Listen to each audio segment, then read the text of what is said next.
नमस्कार, मैं हूं रविंद्र जैन और आप देखना शुरू कर चुके हैं सबकी खबर। आज मैं मध्य प्रदेश की सरकार को बधाई देने भी आया हूं और मध्य प्रदेश की सरकार को चुनौती देने भी आया हूं। मैं आपको पूरी खबर बताऊंगा। आज मध्य प्रदेश की सरकार को मैं बधाई क्यों दे रहा हूं। मैं मध्य प्रदेश की सरकार को बधाई इसलिए दे रहा हूं कि मध्य प्रदेश की सरकार ने मध्य प्रदेश की राजधानी भोपाल में बड़े तालाब के किनारे एक बड़ी अवैध बस्ती को पूरी तरह से नेस्तनाबूद कर दिया है, हटा दिया है। गरीबों के 386 मकानों को तोड़ दिया है, पूरा मैदान खाली कर दिया गया है। मैं आपको पहले कुछ दृश्य दिखाता हूं। ये जो बड़े तालाब का किनारा भदभदा और इसको खाली कराने के पीछे मैं नहीं बोल रहा हूं, अधिकांश लोगों का ये मानना है कि यहाँ एक अमीर व्यवसायी का ताज होटल बना है। ताज होटल के सामने गरीबों की बस्ती अच्छी नहीं लगती है और इसलिए सरकार ने आनन फानन में होटल ताज के पास से ये बस्ती हटा दी है। पूरे गरीबों को वहाँ से शिफ्ट कर दिया गया है। सरकार को बहुत बहुत बधाई कि कम से कम अमीरों के होटल के सामने से गरीबों की बस्ती हटाने में सरकार आज अंततः पूरी तरह सफल रही। ये विजुअल देख लें आप।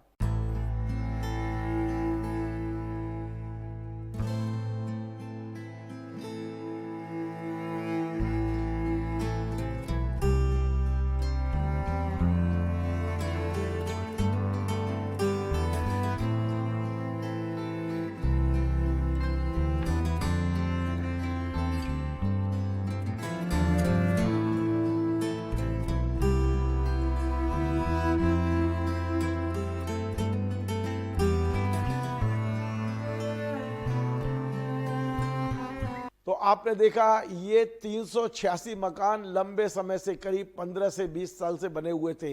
ये तालाब के किनारे बिल्कुल अवैध तरीके से बने थे। निश्चित तौर पे इसकी पूरी गंदगी तालाब के अंदर जा रही थी।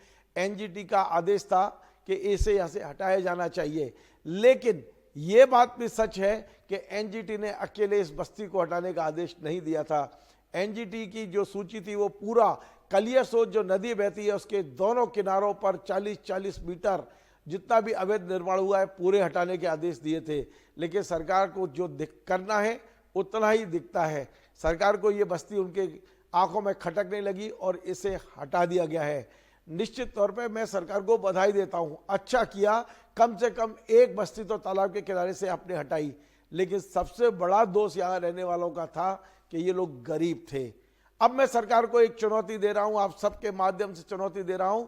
जिस जगह ये बस्ती थी, जिस तालाब के किनारे ये बस्ती थी, ठीक उसी तालाब के किनारे के दूसरी ओर एक और बस्ती है। मैं आपको विजुअल दिखाता हूं। इस बस्ती का नाम है बिस्पिंग पाम्स। आप देखिए, वीडियो दिखेगा आपको बिस्पिंग पाम्स। अब जरा मैं इस बस्ती के अंदर ले चलता हूं। ये अमीरों की बस्ती है, शहर के करोड़पतियों की बस्ती है। मध्य प्रदेश के बड़े बड़े अधिकारी इसके अंदर रहते हैं, चीफ सेक्रेटरी स्तर के अधिकारी इसमें रहते हैं। पहले इस बस्ती में घुमाता हूं, फिर मैं आपको एक एक कागज बताऊंगा कि ये बस्ती अवैध क्यों है, क्यों सरकार की हिम्मत नहीं पड़ती इसके अंदर आने की। आप पहले विजुअल देख लीजिए, यहाँ के बड़े बड़े बंगले देख लीजिए, यहाँ की हरियाली देख लीजिए, यहाँ की सड़कें देख लीजिए, फिर मैं आपको सारे दस्तावेज भी दिखाऊंगा कि ये अवैध क्यों है।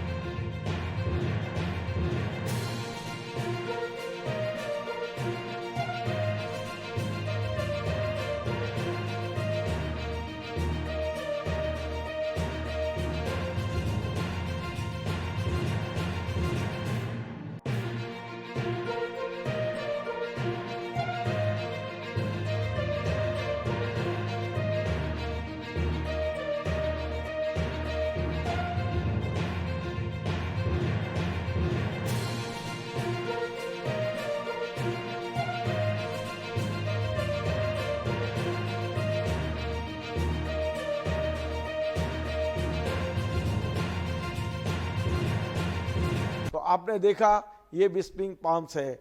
मध्य प्रदेश के आईएएस आईपीएस अधिकारियों की अवैध कमाई से यहाँ कितने बड़े बड़े बंगले बने हुए हैं आपने देख लिए हैं। अब मैं आपको ले चलता हूँ इसी बस्ती में। ये भदभदा पर ही एक गांव है बरखेड़ी खुर्द, ये तालाब किनारे का गांव है। मैं नहीं बोल रहा हूँ, ये सरकारी दस्तावेज मेरे पास में हैं। ये मध्य प्रदेश के टाउन कंट्री प्लानिंग की इस कॉलोनी को दी गई परमिशन है, निश्चित तौर पे परमिशन है। और इस परमिशन में अंतिम पेरे में लिखा है कि यहाँ का FAR 006% होगा, यानी 10,000 स्क्वायर फीट पर आप केवल 600 स्क्वायर फीट ही निर्माण कर सकते हैं। ये टाउन कंट्री प्लानिंग की परमिशन, क्योंकि बरखेड़ी खुर्द जो इलाका है वो तालाब के किनारे है। इस बरखेड़ी खुर्द तालाब में जो पूरा क्षेत्र है, पूरा गांव है, ये लो डेंसिटी एरिया है। यहाँ मानवीय गतिविधियां कम से कम होना चाहिए। इसे ध्यान में रखकर इसका जो FAR है, फ्लोर एरिया रेशो, इसे 0.006 किया हुआ है। यहाँ ज़्यादा बड़े बड़े बंगले नहीं बनाए जा सकते हैं। ये मैं नहीं बोल रहा हूँ, ये टाउन कंट्री प्लानिंग की परमिशन है जो मैंने आपको दिखाई। मैंने इसे RTI से निकाली है, आप देखेंगे रविंद्र जैन के नाम से ये RTI से मुझे मिली है। मैंने सूचना के अधिकार के तहत ये जानकारी निकाली है। अब आप इस कॉलोनी को देख लीजिए। इस कॉलोनी में क्या ये जो बंगले बने हुए हैं, क्या लगता है कि एक भी बंगला 600 स्क्वायर फीट से ज़्यादा नहीं है? मैं ये खुद अपनी आंखों से देख कर आया हूं और आपको दिखा रहा हूं। एक भी बंगला ऐसा नहीं है जो 7,000 स्क्वायर फीट से कम बना हो। नियमों की साफ साफ धज्जियां, ये नियम बनाने वाले अधिकारी हैं जो राज्य वल्लभवन में बैठते हैं, 30-30, 40-40 साल IAS IPS अधिकारी रहे हैं, कैसे नियमों की धज्जियां उड़ा रहे हैं। अब मैं आपको एक परमिशन दिखा रहा हूं। ये बिल्डिंग परमिशन है नगर निगम की, आप देख लीजिए किस व्यक्ति की, मैं इसका नाम भी लेना पसंद नहीं करूंगा। एक सीनियर IAS रिटायर की ये परमिशन है। जब ये परमिशन हुई थी तब ये मध्य प्रदेश में प्रमुख सचिव स्तर के अधिकारी थे। इनकी परमिशन में भी साफ साफ लिखा है कि FAR 006 पॉइंट, यानी कि केवल 10,000 स्क्वायर फीट पे आप 600 स्क्वायर फीट का निर्माण कर सकते हैं। इन्होंने नियमों की क्या धज्जियां उड़ाई हुई हैं। आपको मैं बता दूं, मैंने इनके बंगले के पूरी तहकीकात की हुई है, और इनके नहीं, वहां के अधिकांश लोगों की है। ये अधिकारी नियमों का गला कैसे घोंटते हैं, आप अंदाज लगाइए कि इन्होंने एक छोटा सा नियम बना लिया था। हालांकि इनके बंगले बनने के बाद वो नियम हटा दिया है, और नियम ये बना दिया था कि यदि आपके पास 10,000 स्क्वायर फीट का फार्म हाउस है तो आप वहां पर आपने रहने के लिए 600 फीट बना सकते हैं। लेकिन आप जब मकान बनाएंगे तो इस 600 स्क्वायर फीट में आपका दल्लान नहीं गिना जाएगा, आपकी कार की पार्किंग नहीं गिनी जाएगी, आपका सर्वेंट क्वार्टर नहीं गिना जाएगा, आपकी सीढ़ी नहीं गिनी जाएगी। और ये सीढ़ी, दल्लान, सर्वेंट क्वार्टर, पार्किंग के नाम पे इन्होंने 7-7, 8-8 हजार फुट के बंगले बनाए हैं। बड़ी हास्यास्पद बात यह है कि इनके जो फर्स्ट फ्लोर पे बड़े बड़े बेडरूम हैं, 82 बहुत बड़े बड़े बेडरूम, इन बेडरूम को इन्होंने अपने नक्शे में कार पार्किंग बताई है। ये क्या कार को सिर पर रख के ऊपर ले जाते हैं पार्किंग करने के लिए? कोई बताने को तैयार नहीं है ये अधिकारी लोग। ये इनके आप देखिए सर्वेंट क्वार्टर के नाम पर खुद के बेडरूम बना कर रह रहे हैं। एक में 6-6, 8-8 बेडरूम बने हुए हैं। 600 स्क्वायर फीट में ये सारे दलान का उपयोग इन्होंने अपने ड्राइंग रूम में कर रखा है। ये जिस तरह का इन्होंने पूरा नियमों का धत्ता बताया है, क्या नगर निगम commissioner, Bhopal collector, Bhopal commissioner, Madhya Pradesh के चीफ सेक्रेटरी है हिम्मत आप किसी में कि इस कॉलोनी के अंदर भी आप घुस सके? सीधी चुनौती को स्वीकार करें। और हाँ, हो सकता है कि आपके पास शिकायत नहीं हो तो मैं शिकायत की कॉपी भी दे दूंगा, मैंने शिकायत की है, भोपाल कोर्ट में केस भी लगा हुआ है। और यदि आपके पास कागज नहीं है तो आइए मेरे पास, ये रखिए सारे दस्तावेज।